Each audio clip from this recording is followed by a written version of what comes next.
How can you pivot your actions, your priorities, and your energy to suit your definition of success? Let's discuss. Today, I welcome and we open a conversation line with Nashville, Tennessee singer-songwriter Chris Moreno. I'm Amanda Ashley, and this is episode 88, Pivot. Welcome to Afternoon Cocktail.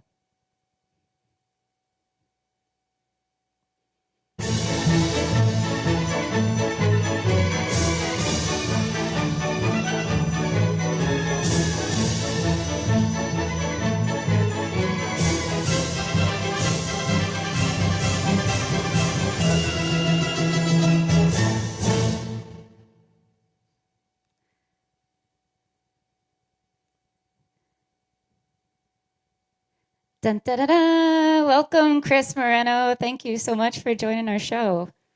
Hey, Amanda, thanks for having me. It's good to be here. Yeah, awesome to have you. I'm so excited to chat with you. What song are you going to kick our show off with? We're going to do start with the latest single, Used to This. Yeah, I love this one. Thank you. Yeah, this song came out in September, and I actually have a new one coming out in 2 weeks. So it's been a little bit of time in between singles, but I'm very excited to get new music out. But this is Used to This.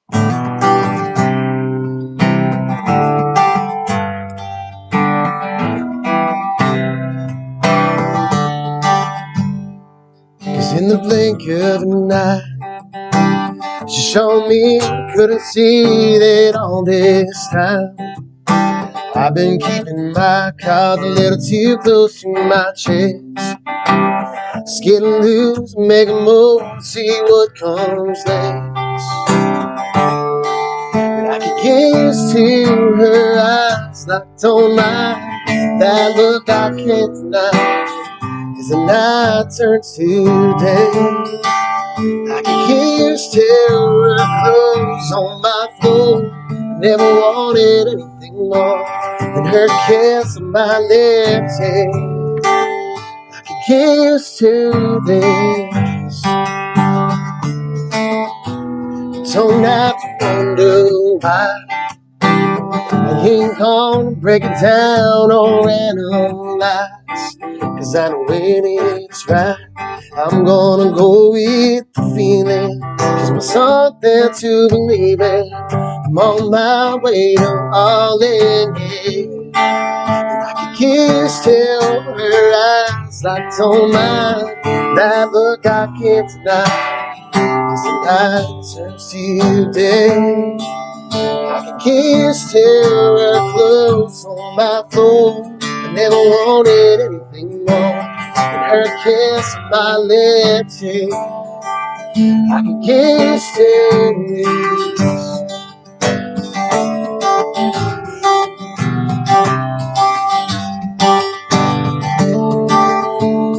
I'm gonna go with the feeling.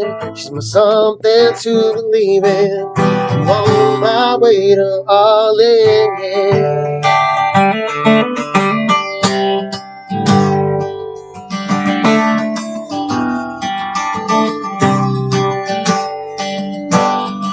Oh, I can kiss till her eyes locked on mine. That look I can't deny as the night turns to day. Yeah, I can kiss till her clothes on my floor. Never wanted anything more than her kiss on my lips. Yeah, I can kiss till this. I can kiss till this.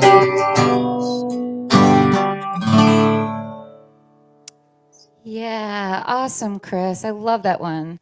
Thank you I so was much. watching, oh, you're welcome.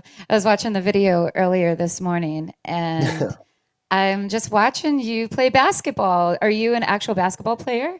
No, I'm not. I played a little bit when I was a kid, like middle school and beyond. But I did nail that like backwards jump shot on the first take. So I have to say, if you look closely at my face, there's like complete shock that I did this like backwards thing and it went in, and he had it right on video. So we just did one take of that. So That's um, awesome. Well, yeah, I mean, good job. yeah. I don't know if it can ever be replicated, but we did it. So that's cool. What made you guys take it to the courts for that? We were just trying to come up with like cute kind of date ideas that we hadn't seen too much of. And that place was actually right next to my house. I have a school next to my house, and Okay. we were scouting locations, and we're like, well, let's do some basketball stuff.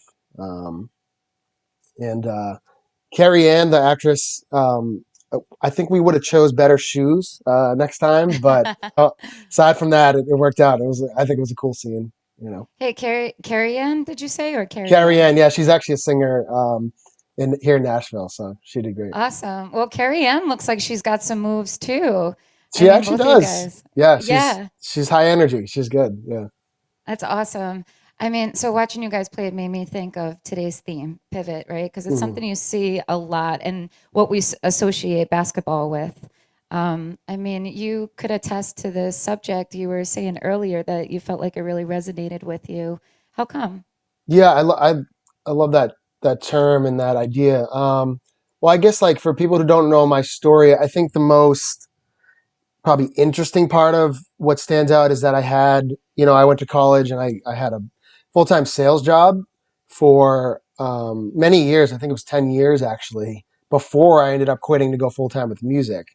And that was a really scary thing was your identity is wrapped up in what you're doing, your job and, you know, I was in sales and I had established this whole life, for myself into my 20s, and all of a sudden, music had become such a big part of um, me, what I was doing on the side. And so it slowly kind of merged into like, okay, well, what if I do this full time? But like that whole jump, that process was kind of scary.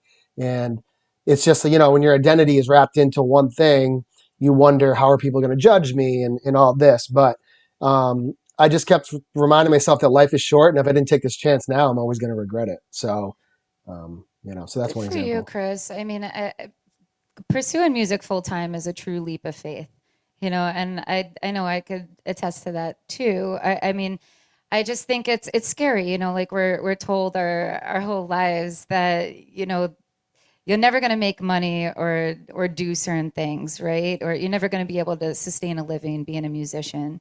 And to some Yep. degree that could be true, but like you're really choosing to pursue your dreams, and that's a bold step to for anybody to make, whether it's music or something else. So good for you for taking that leap of faith and for succeeding. You're doing great. I mean, it's Thank amazing. you so much. And I think, and I'm sure you can probably attest to this, but like I actually read a book called How to Make It in the New Music Business. I probably read that book 4 or 5 years ago, right when it came out. It's by Ari Herstand, and what he talks about is that everyone thinks that you're either this famous rock star or you're nothing. You haven't made it, Mm, and it couldn't be any more true now than ever that there's all this middle where there's thousands and thousands and thousands of artists that are making a living, and they might not be quote unquote household names, but they're making a living doing music, and there's avenues to do that and to be successful. It doesn't have to be that you're on the radio or you're not. There's all this kind of middle ground, and that really excited me, and that gave me permission to like, oh, there's a path. Okay, I'm gonna go do that, and that kind of encouraged me to do that. yeah, totally. I once gave a talk at this place called Hillside Children's Center, and I really tried to drive that point home to these kids because, especially young ones, or anybody that aspires to be music, all they think of is stardom.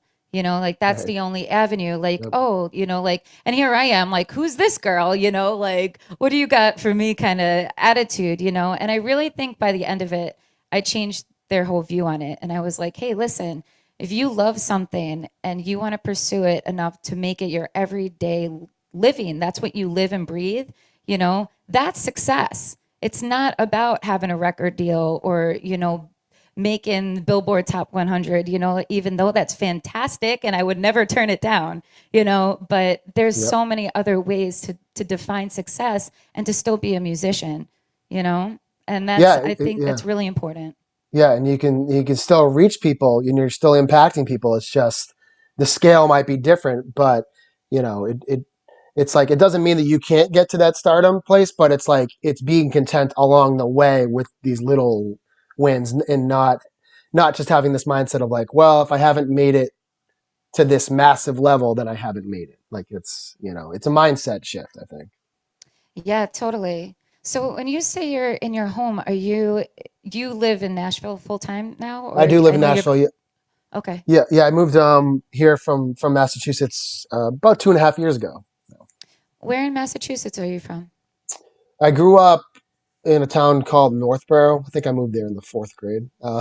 Before that, I was in a couple of other places all around there, but Northborough is about 40 minutes west of Boston. Cool. So I've kind of lived all over the state. I went to school in Western Mass, and after that, lived in the city of Boston for about 8 years or so. Boston's such an awesome city. I love it there. I have some friends out there. My Yeah, sister yeah. actually lived in, she went to UMass and lived That's in where I Boston went. for many years. Oh, no way. Yeah, well, UMass Amherst. So I don't know. Yeah, There's a few UMasses, but that's the one my sister went to, I was Amherst. gonna say that's kind of the Mhm. UMass, the big one. But yeah, because you're from Western New York, right? Or Yeah, we're out in Rochester, so yeah, Western New York. I'm yeah, originally from Long Island, New York, so I've like vicariously lived through my sister in many ways. She's 14 years older than me, and she's lived in like awesome cities. She's lived in Boston, she lived in New York City, she lived in Miami. So like I even Denver for a hot second. Like so I got to visit these places growing up, and I spent a lot of time in Massachusetts. But yeah. I'll give a shout out to Boston. I do love that city. I think it's such a beautiful city. Um, and there's so much I do like about it. But Nashville is a much smarter place for me to be living for sure. multiple reasons. But boy, do I miss it! And I love going back and visiting. Well, you could have best of both worlds by doing that. You know, you I still have do, family yeah, there and stuff. So, yeah, and Boston's a pretty good music city too, right? I mean, yeah, Berkeley and a lot of students coming out of, was it Northeastern as well, right? yeah. But Boston is you're right. Berkeley's there, and there's definitely a lot of bands that have come out of Boston. Uh, Musicians just frankly are getting priced out of Boston though. It's extremely expensive. It is hard. There is a music community there, and they were great, and I loved getting to know the people. It does seem like there's an issue with them, like Boston, the city, hanging on to the artists. They all seem to need to go to somewhere else to kind of get that next leg up. Um, Yeah, so at least these days. But no, I mean, I'm super grateful to have been from Boston for sure. I learned a lot. totally. I mean, what has your time in Nashville taught you so far? Like, what's the most valuable lesson as a musician that you've taken from your experience? When you first get here, everyone talks about how intimidating it is because you basically, you'll go up on a weekday and all these bars have original songwriters and artists that are all singing their music. And you realize how much talent there is out there. It's kind of eye opening, right? Because Hmm. you're hearing these people that maybe they don't have any deal at all. They're just writing songs and you know, these songs are as good or probably better than the songs you're hearing on the radio. And you're like, oh wow, like this this person hasn't quote unquote made it, but they're writing these amazing songs. So it inspires you to really analyze where your songs are at and just see what you can improve on. And again, you're surrounded by great artists, great singers. So for me, it really forced me to put the gas pedal on just getting down to work on just like whatever little thing that I felt like I could bring up, whether it was like getting better at singing, getting better at songwriting. To me, that's always the big thing. Um, Hmm. Really honing in on like, okay, here's all these artists. What is different about me? What's special about me? Okay, like let's drill down on that and keep working on that. So um, I purposely moved to Nashville for that versus wanting to feel like I was a big fish in a small pond. I didn't want to stay in Boston and become the biggest thing in Boston. I wanted to go and kind of swim with the sharks, so to speak. So that was, Yeah. that worked for me. And also the fact that you get to collaborate with all these great people is awesome too. So So you said you have a background in sales. I mean, now what's it like for you to be your own product? yeah, um, it's funny. I think about this a lot because as obviously as you know, it's like we have a lot of stuff to do. We have to do social media, we have to write songs, we have to do the business part, we have to book shows. And I realize about myself, like the business side comes easy to me. I actually like the business side. So I don't shy away from it. I like the whole just idea of marketing and working on videos and stuff like that. The writing side is the part that's like a little bit like pulling teeth. I have to sit down and make myself do it. And um, but I think part of that is because I did sales for 10 years. I went to college and got a communications degree. So I've just always been like fascinated by like marketing and um, just humans in general. Just, psychology is always interested me. Um, I guess I would say that part comes probably a little more natural to me than some musicians. Some Sure. musicians are, they're just so creative. Whereas I feel like I'm creative, but mostly when I sit down and make myself become creative, if that makes sense. No, it makes sense. I mean, I think you're a good example of where your past like really is still present in your future, like Yes. Oh where yeah. that sales was, that experience that you had, no matter what you were selling, that kind of bring that piece of you into the now. And that's what, helps you along your road to success. It's basically helping. I mean, you need to be able to sell yourself as a musician. You got to be shameless. To put yourself out as your own product, you have to really kind of let go of all inhibitions and put your foot on the gas, and just kind of take your fate into your hands. And that's not really easy for a lot of people to do, especially some creatives that just want to focus on being creative, but Oh yeah. those people 9 times out of 10 have some kind of management or somebody doing that for them. I would hope. Yeah, that's such a good point. Yeah, and in this period of time, I don't actually have a manager, and kind of like my biggest fear is like this idea of like, let's say I write the best song I can, and I'll put out this music that I think is great, but having it not get found by people, and then not, and then in theory, not making it, not because the music wasn't good enough, but because I didn't market it correctly. That to me is like the biggest fear, and so that is, I've been doing pretty well on Spotify lately, and it's just, I sat down a few years ago and I was like, I'm going to figure this out one way or the other. This is too important. If this has to cut into my songwriting time, fine, because I already have some songs that I feel great about. And me getting these songs exposure is the most important thing that I can do right now. It's not going to write another song. It's maximizing the songs I do have. And so, yeah, that's always been my mindset is like, you see these talented people that are incredible. And if it's not marketed right, or they don't try, it's the songs just kind of die. And that's very sad. But I don't think it truly dies. I mean, so you know what I've realized throughout this pandemic? I at one point I was pushing. I'm a songwriter too, Right. and I was really focusing all my energy on pushing, pushing, pushing. I was back and forth to Nashville. I was doing like a bunch of self-made tours. I was trying to get my music out there all on my own. Like I did everything on my own. And it took up a lot of time and energy. And you start to build the pressure starts to amount, but it's all pressure that's like self-inflicted, and I think I realized with this slowdown period that kind of the scariest part of the internet age is that things live forever. You screw up, you say one bad thing, put something out there that you're probably not super proud of, at some point it's out there, for people to track at some point.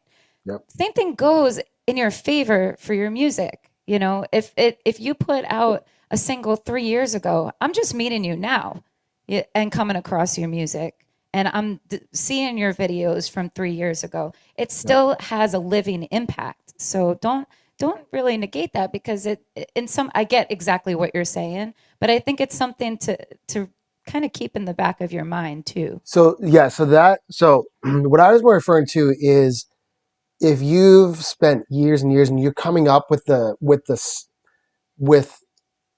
sound and the songs that you're like this is it. Like yes, obviously you should go back and start writing and do better than that next one. But like at a certain point, it's worth it to just take that time to promote, just to make sure that you're not always like, well, that didn't do good. Maybe I'll just do it better in the next. But it might not have done quote unquote good in your eyes because you didn't work it. But to your point, I 100% agree. There's so many examples. I laugh sometimes because it's like some of these country stars that are they got their first record deal, they're going to radio. They're actually promoting the song that they released 4 years ago. A lot of times, like it's Yeah. so true, and I try to remember that too. Like I joined TikTok recently, and I'm posting older videos of older Uh, music. These people, this is new to them, you know. Um, yeah. so yeah, no, your point is definitely yeah. If the song is great, it's not going anywhere. I totally agree with that. It's Like not going it's any there, but for the artist, like you don't have to, not everything has to be so fast tracked. You know, I think you could take your time, like you're saying, and take your time to promote things properly. I think we put that pressure on ourselves that like we're so afraid that it's going to get lost and that we have to do things quick, you know, like have to keep releasing, which is great, you know, if you mm, can, but it's also okay to take the time with kind of relishing on the one thing you work so hard for each time and celebrating each time. You know, taking that time oh for yeah. people to pick up on it and recognize it. I guess that was part of the point. I was trying to make 2 points in that last piece. No, but I think it's yeah. This all speaks to like with music. There's just never one right way to do it, right? But you know, Yeah. you're like I said, your point is well taken. That it's you know, and I you see it firsthand. Songs that are very like that are old can if they haven't been that mass exposure, they can do wonders for artists. You know, it doesn't they don't necessarily go anywhere. So You had mentioned TikTok. I just caught have you seen the Wellerman song?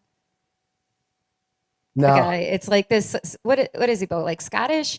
He's some like it's like a sailor song. Sea And shanties. the sea shanties. And yeah, and he is singing it, and it's just one guy like sitting on a stool, and he's just like got his fist in the air, and he's got a great voice. And this song like went viral. Apparently, I just saw it for the first time this weekend. Beau showed me, and now our son loves it, and it's like you know our household song at the moment. But I think you know here's a guy that probably didn't expect much to come in. Now he's got remixes of his song, and who knows how old that video is actually is. If it is old, you know, it's crazy though. Like the things that go viral and the things that get picked up even later on and then go viral. You know, anything's possible in this crazy age that we live in. Seems like. yeah, I So think it's a very exciting time for sure. yeah, how has, I mean, obviously the pandemic has hit the entertainment industry hard. What has this time taught you? What's like the one positive you were able to draw from this experience?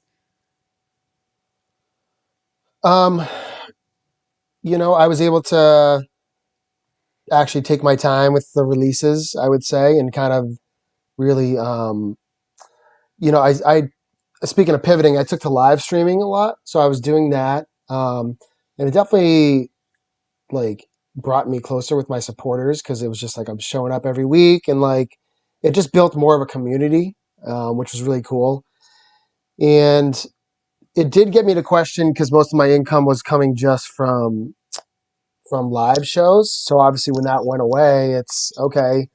You know, it made me question like long term.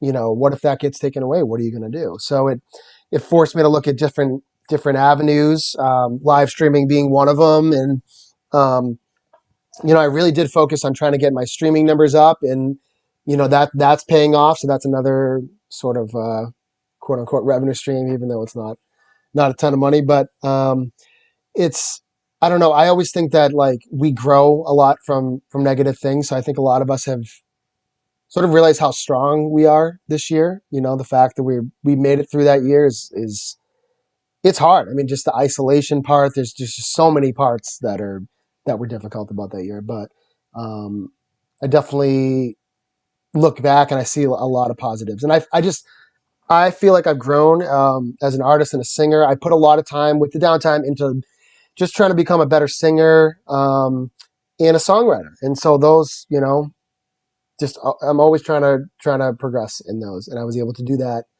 with that downtime. Whereas before, you know, I was on the road at least 3 days a week, and it's a lot of driving, and it's a lot of you know. So it was nice in some ways. It was nice to have the downtime. So now that things are, you know, starting to piece back together slowly, I mean, do you how do you expect to move forward? Do you plan to just resume back to, touring and doing all the stuff that you were doing beforehand? Or do you plan to kind of try to balance out what you've accomplished during this period of time with your touring, or maybe touring a little bit less? I think a balance. I mean, I am willing and able right now to get on the road as soon as I can. I do have some gigs that I'm doing in some of the states that are open. So I'm just kind of waiting for things to open up a little bit more. And I'm trying to see where and what I can book. But I think a balance is great. I do plan to continue to keep live streaming. And, yeah, I'm not going to lie. The balance is nice as much as I love the road, it can be a lot. So to be on the road every weekend is if I can space it out a little bit more would be even more ideal, I would say. Sure. Um, Reflecting back, Chris, I mean, how does Chris 1 year ago differ from Chris Moreno today? Is it yeah, Moreno or Moreno? it's it's actually Marino. It's Marino. a weird thing. Okay. My name is spelt wrong. They messed it up coming overseas. My grandfather came overseas, Ellis Island or whatever. Um, so I say Marino because I'm Italian, but the spelling doesn't necessarily reflect it. It reflects how you phrased it. So Yeah, I don't correct people, but I say Marino. So, good to um, know. but yeah, me from a year ago. I definitely think I've grown. I've learned more about myself. I've become stronger in the aspects of things that I'm working on, and um, that's everything from personal life and whether it's fitness, meditation, all these things that I spend time to prioritize, or just the music thing. Just becoming a more conscious performer. And I don't. Have you ever seen the Enneagram? Do you know what that is? Yeah, I do. I've read one Okay. of the books on Enneagram Oh, you did? transformations. Okay, so I just Yeah. did the quiz, but like I'm like an Enneagram like 3 with a 4. So what that means is like my priority is progress and achievement. Like that's what gives me self-worth. So Hmm. um I've seen that about myself. As long as I'm progressing and just making steps, then I'm content. And so I think I did that this year. So Awesome. yeah. So, I mean, I love getting to know you like this, but let's talk more about your music. So, you also have a band. Can you tell us a little bit about it? Is your band that you perform out with under normal circumstances, the band you tour with, the band you recorded with? It's not the band we recorded with. I have to give a lot of credit to my producer, Justin Wants. Him and I are the only ones playing on the records. So, um, a lot of times I'm doing the acoustic guitar and the vocals, of course, and then he's doing the drums, the bass, and a lot of the electric guitar. And I actually started working with him in 2020 for the first time. So my single "Where I've Been," that's the first song I released last year, and every song after that, so the 3 songs after that, or 4 songs, have been working with him, and he does everything as far as music, like I said on that, and he's great. He kills it. And I do have a awesome group of guys that I play shows with. Um, it's too bad too because we were getting our show pretty tight. We were on the road almost every weekend with a full band.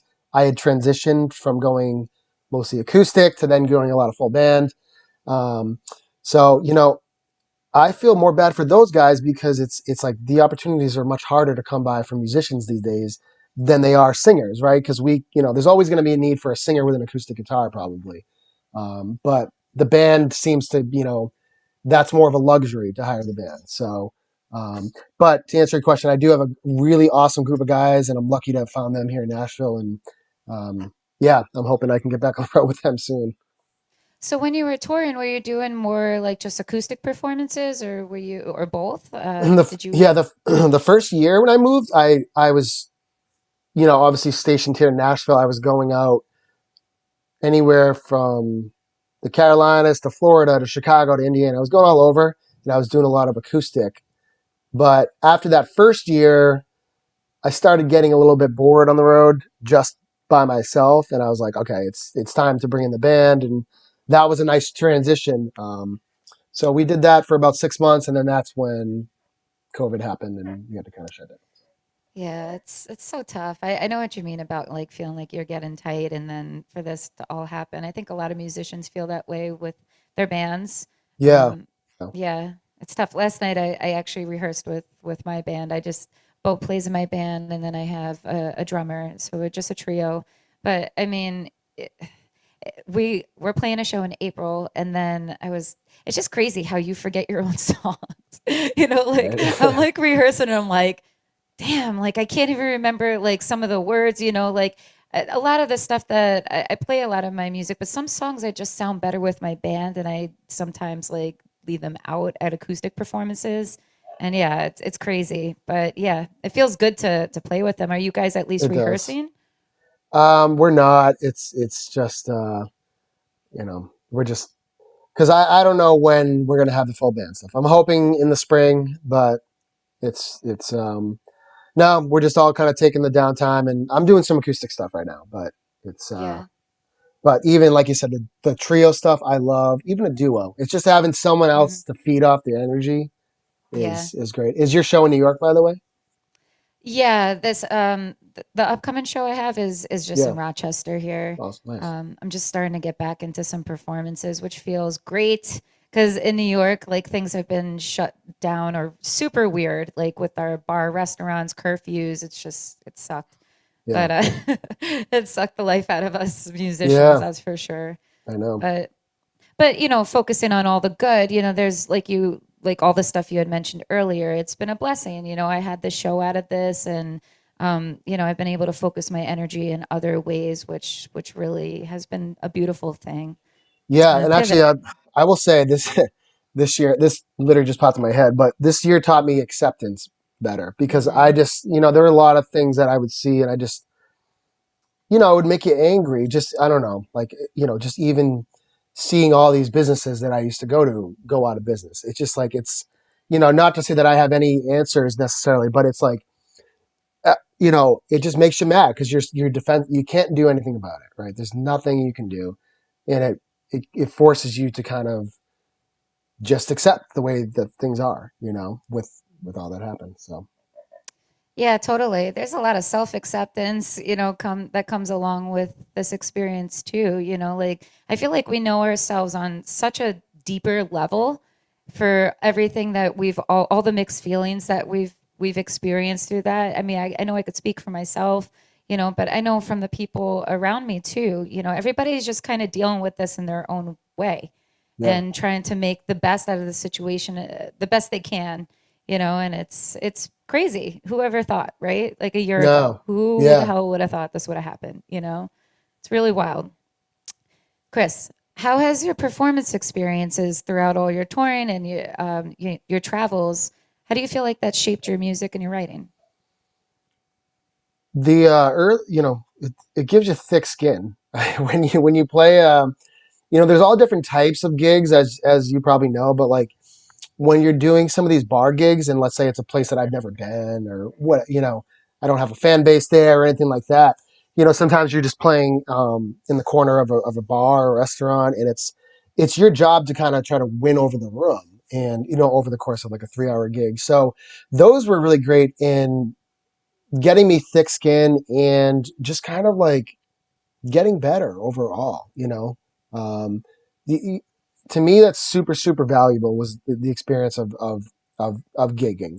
I just think it's one of those things that you're not going to be great at it until you do it. It's just one of those things you have to get out there and do, and the more you do it, I think the better you get. I think it's really just a skill that gets developed over time. So Yeah, amen to that. I agree full heartedly.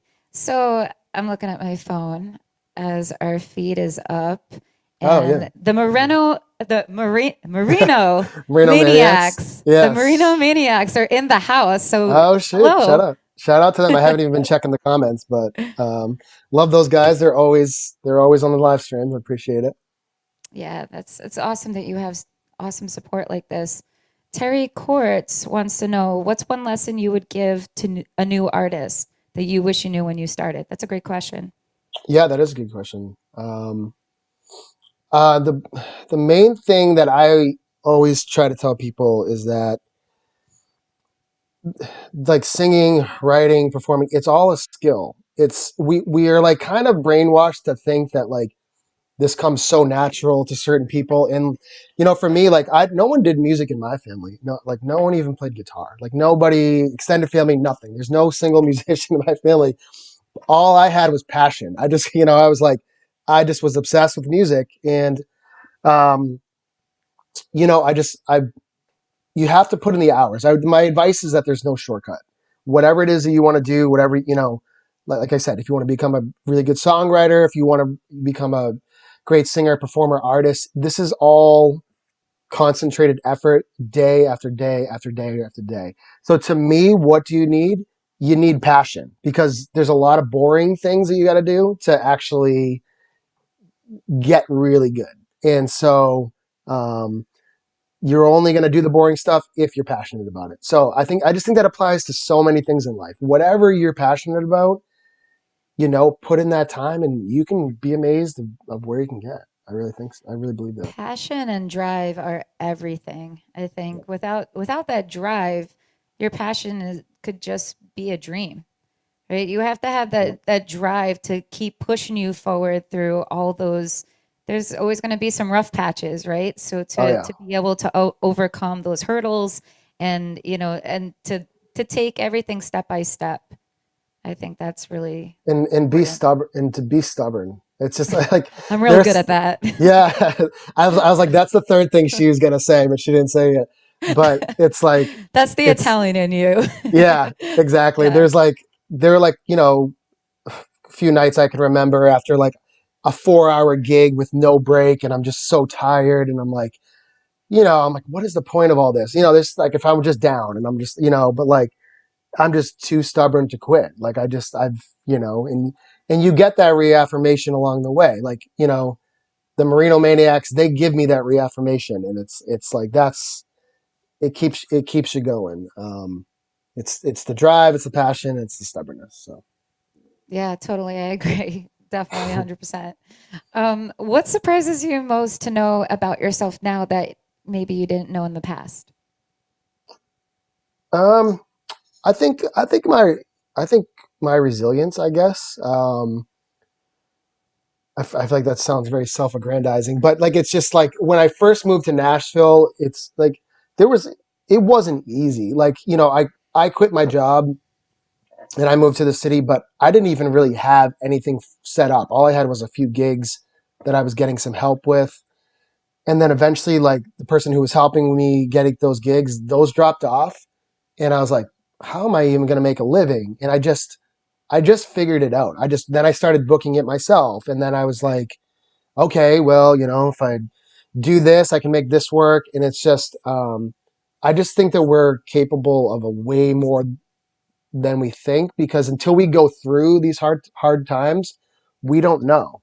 But I just think that humans are way more resilient than we give ourselves credit for. So Yeah, I definitely agree with that. I every time I look back at those harder points in life and to be on the other end of it and to realize, it's like your strength is proven in time, because what seems like impossible at one point, you and then you fast forward another few years and you look back on that after you've overcome it and you're like, oh my god, that was nothing, yeah, nothing compared to what I feel or where I am now, and then what you feel and where you are now, another few years, if you fast forward, we're going to be like, oh my god, yeah, that was nothing, yeah, you no, know it's very true. Even breakups, and I've been through a few breakups, and I was like, oh, this is gonna wreck me. I don't know how to, it's like, but you come out of it, right? You yeah. get through it.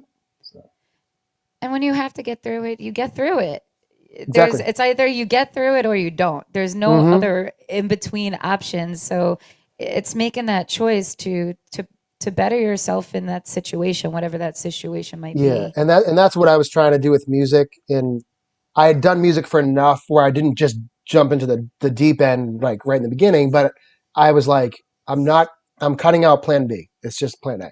So I Yeah, eventually got to the point where I was like, that's what I need. So, good for you. It's awesome. thank you. I So appreciate it. you just had mentioned that you have another single coming out soon. Can you tell us about it?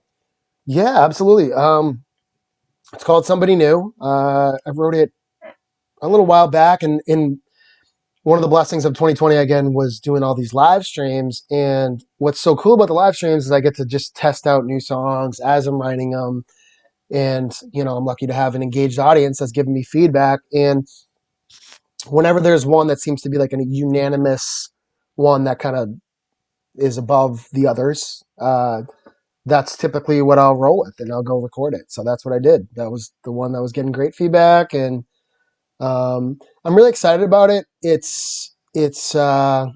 think it's very encapsulating of like the sound that I'm going for. It's got a mixture of my influences, kind of the pop rock thing, like early 2000s, 90s rock thing meets new country.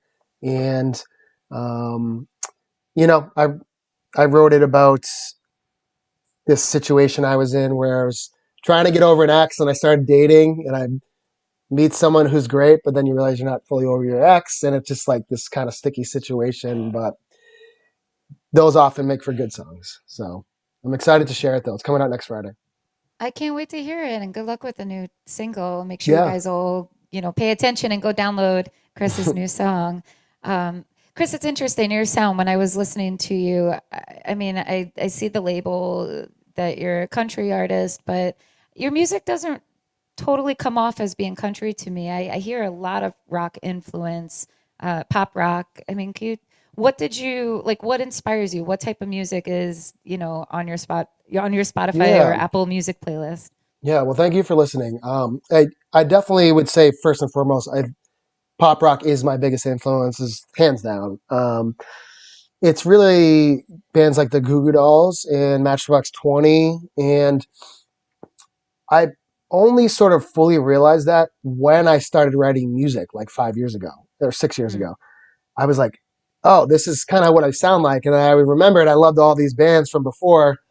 And because I do listen to all types of music, but that sort of style just comes so natural to me. Um, and then I also at the same time noticed that country was shifting in more of what I would consider an alternative rock sort of thing, where it incorporates part of pop rock. And I started listening to a lot of new country, like Dan and Shay and Brett Young and stuff like that. And it just kind of naturally happened to where like I think I fit under that umbrella in 2021 is this kind of like new country thing. But yeah, I don't try to sing with a twang. I don't pretend to be more country than I am. I love the style of country songwriting and the stories and stuff like that. Um, but if you're going to call it country, it's definitely the newer style of country for sure. It's so interesting because I've had a lot of country artists on the Yeah, show. And a lot of them, if I just listen to or I catch a live stream of them, any of those country artists, you take them out of the studio and they're just on a camera in front of you with playing their song stripped down. A lot of it ends up not sounding, it's singer-songwriter to me, and I sure. think, do you Yeah. feel like maybe being in Nashville kind of forces you to put on like a label or to fit under that umbrella, that broad umbrella that's now become country? I think what I've gone and the reason I've like embraced it is more because of the artists that I feel are closer to me Mhm. in today's standards, like 2020, 2021. Their country. I like to me, there's no more pop rock. I don't hear it. And so to me, country has and put that umbrella over it. So bands like Parmalee, I don't know if you're familiar with them, like even a Dan and Shay or Mitchell Tenpenny. These are all guys that at one point in time they were actually rock. They actually went under the rock name and then they switched. And so um, I don't care to even label it. I don't care what people call it. I want people to label it for me because Yeah. I'm trying to keep it authentic. And the second I think that I try to fit a mold completely is when I'll just lose what I have that might be special and it'll probably become pretty vanilla. So I'm not trying to shift in any way. In fact, I want to be different. I want to be an outlier. So um, I don't know. Do Yeah, that's you, me. Chris? Keep doing you. I mean, Exactly. what you're Yeah. doing sounds awesome. So Thank yeah, you. that's yeah, keep doing you. Appreciate it. What awareness are you most passionate about bringing forth through your music and having such a public platform? Great question. I wrote a song last year called "Same Old Places," and it was just a song about going after your dreams and kind of drowning out the voices around you and people who would judge you and sort of try to project what they think your life should be like. And I think it's such a common thing that many people go through. And I'm just really passionate about the idea of you get one life and it can be taken from you pretty quickly. And, if you look, they surveyed people who were about to die and they asked them, what's your number one regret? Number one regret across the board is always, I wish I lived a life truer to myself, to my own intentions, and didn't let other people influence how I lived it. I just think that's super important. I think that sometimes a little encouragement can go a long way, and if I can incorporate some of that in my message and my music, that's what I want to do. Because again, going back to like people being capable of more than they think, I just, and again, like I'm not where I want to be, but 7 years ago, I didn't know if I could get to here, to where I'm at. Hmm. I didn't know I didn't even know if I could play shows as a singer. I didn't know. I hadn't done it necessarily, or I hadn't done it as a singer or, with my own songs. So, um, you just never know until you try. But I think listening to our own intuition is an important thing. Yeah, I couldn't agree more. Chris, it's been such a pleasure really getting to know you and to talk to you. Thank you for your time and for sharing your music with us today. I really appreciate it. Yeah. Can you tell our audience where they could find out more about you, listen to your music, find out and download your next single? Yeah, of course. It's Chris Moreno, Moreno, which I'm sure you can tell. Chris Moreno Music is where I'm at on Instagram, Facebook. That's my website, and of course Spotify, Apple Music. And February 26th, that's when the new song will be. Awesome. And your live streams, are you doing them at a certain time every week, or is it just kind of when you're Yeah, feeling it? it's actually worked out well. Wednesdays is my live streaming day, so I'm doing 4 o'clock Eastern on Wednesdays on Facebook, and then 5 o'clock Eastern on Instagram. Awesome. I caught one of your last one. I think last week I caught a piece of your live stream on Facebook and it was Oh, great. awesome. It was Thank fun to you. tune in. So, what are you going to play for us? Close us out with one of your jams. Yeah, so I'm actually going to do a cover. I released Fast Car by the Tracy Chapman song. I released my cover of that um, back in November. And it's always my most requested cover at shows. So I figured I would do that one. It's a great song. Such a good song, right? Yeah, it is such a good song. Hey, Chris, I wanted to tell you too. I don't know if you know this, but Goo Goo Dolls are from Western New York. They're That's from right. Yeah, they're Buffalo. from Buffalo, right? Yeah. Yeah. Have you ever seen them? I haven't. I really like them. I'm actually learning one of their songs for a student of mine right Oh, now. really? But yeah, it's a good one though. They're awesome. Is it Iris or Slide? Iris. Yeah, such a good song. Yeah, it is a good one. All right, so yeah, this is my version of Tracy Chapman's Fast Car.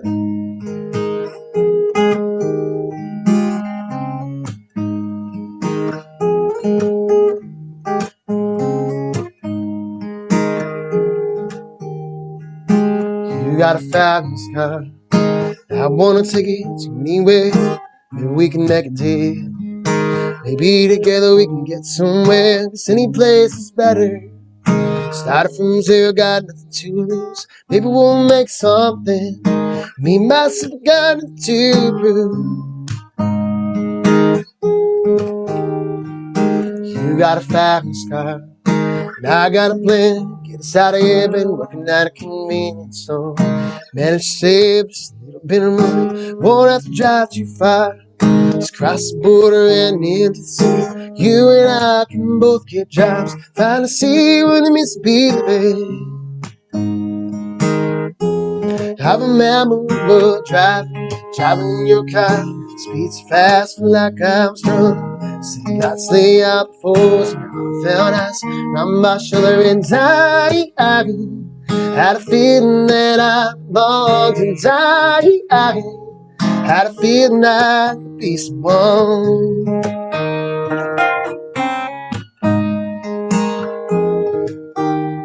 You see, my old man's got a problem. Lives with the violence the way it is. His body's too old for working. Body's too young. Look like his mama went off and left him.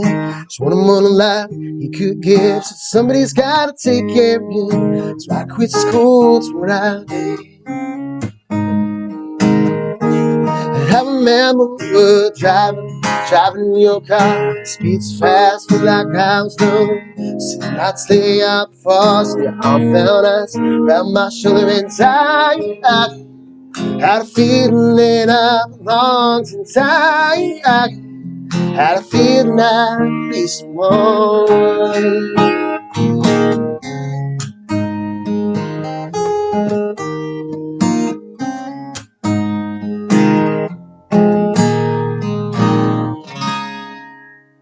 Awesome, Chris. Thank Great you pick. for having me, man. I appreciate that.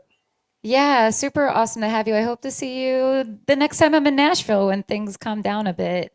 Yeah. And keep good luck with your new single. Keep at it. Thank Be you. awesome. Yeah, for sure. Absolutely. So today's theme was pivot. I'm going to leave you off with some closing words and my thoughts. Those books, hardest to put down, or those Netflix shows that you can't help but binge on, they have one thing in common. They leave you wanting more and eager to know what's next. We wonder how our favorite characters will develop under the pressure of unexpected plot twists and how the story will unfold. In an ever-changing world full of plot twists and turns, we are not only the author, but are also playing out the lead role in our very own story on a daily basis. Only you have the power to lead this narrative, so where will you go? In basketball, we had spoke about basketball earlier, pivoting is the quick decision response in which the player changes his or her intended course of action. In life, the most powerful pivots we'll ever make are the ones that take place in your heart and in your mind.